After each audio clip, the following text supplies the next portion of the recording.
First of all, and fundamentally, I think we have to return to the basic fabric of reality itself, the foundational level, which again, I do not believe the evidence suggests that it is physical. It's not about material stuff.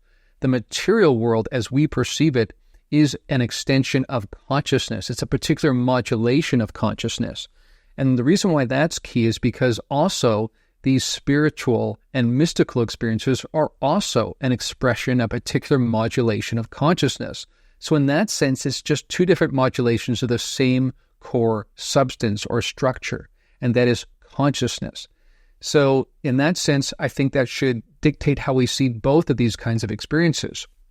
That said, just like dreamscapes and different kinds of dreamscapes, there are some beings in certain dreamscapes and not in others. So that might mean, for instance, that on the astral plane, we encounter certain astral entities that we are not likely to experience in our daily waking life.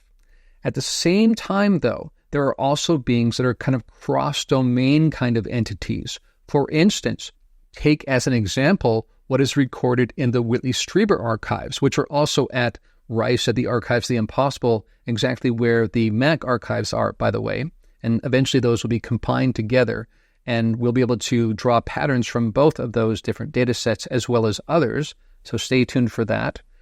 But in the Whitley Strieber archives, we have examples where gray aliens are showing up in one floor of his cabin in upstate New York, while on the floor below, a person who's visiting the cabin, a guest, sees their deceased brother and proceeds to have a conversation with them.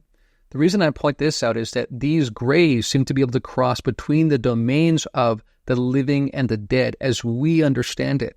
Now again, those are just two different modulations of consciousness. Some of these beings clearly can move between these domains, which again speaks to the fact that these boundaries are porous and these divisions are largely arbitrary. So for some of these beings, it is not difficult at all. And I think we will find that more and more as we proceed as a species and learn more about the nature of ultimate reality.